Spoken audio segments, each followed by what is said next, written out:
This is Basketball Infinite. Make sure to like and subscribe and ring that bell for notifications, baby. Lionel Simmons was an absolute stud muffin for the Sacramento Kings in the early 1990s.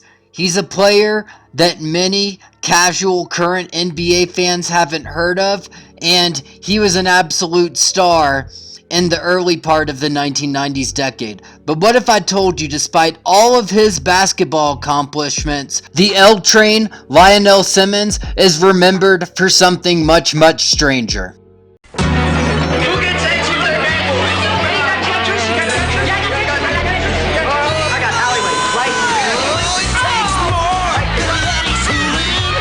If you want to play with power, let the games begin. There's a lot of games here. A lot. I got kicks, man. Kicks. This is the game. This is the game. Them boys slam. Boys gigging. It's Tetris. Batteries and Tetris included. Amazing. Game Boy! Nintendo word.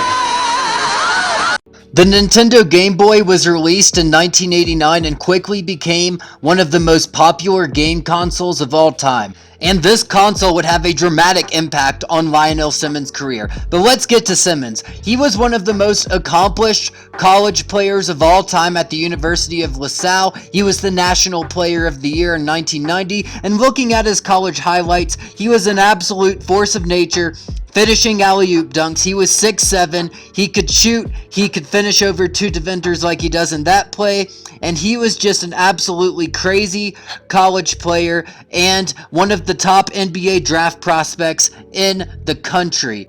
Despite being one of the most accomplished college players ever, he did fall to the Kings 7th in the 1990 draft. He scored over 3,200 points in his career. Here he is shaking David Stern's hand. And you know what? In the early part of his career, he actually exceeded expectations. He was a scoring machine. Here you can see his highlights against a game that he played Akeem Olajuwon in the Houston Rockets. He had a nice mid-range game. He was athletic. He could finish. He could dunk. And he was second in the Rookie of the Year voting. And also keep in mind that this was the same draft class that Gary Payton was in. So that shows you just how accomplished Simmons was at the early part of his career. And many years later, KingsHerald.com named him as the 16th best Sacramento King in NBA history. So he was definitely on the rise, and in the early 1990s, Simmons was looking like the future face of the Sacramento Kings franchise. But during his rookie season in February 1991, the strangest NBA injury ever would occur.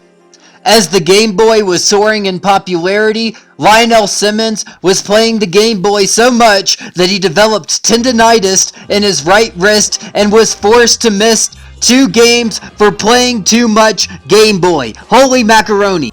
As Kings general manager Jerry Reynolds said at the time, it's not unusual for Lionel to be focused on something, but to hurt himself like that, the Sacramento Kings were absolutely bewildered that this stud muffin, who was an absolute unstoppable force of nature on the floor, could injure himself playing a video game. Are you kidding me? Now, I know the Game Boy was very popular at the time, and this was the beginning of the rise of video games in the modern world, but despite Lionel Simmons' accomplishments, despite Lionel Simmons being one of the most accomplished NCAA players in history, despite him being one of the best young players for the Sacramento Kings in history, finishing second in the Rookie of the Year voting in 1991, what he is remembered for is injuring his wrist playing Game Boy. As for Simmons himself, he was a solid scorer for the Kings for a few years,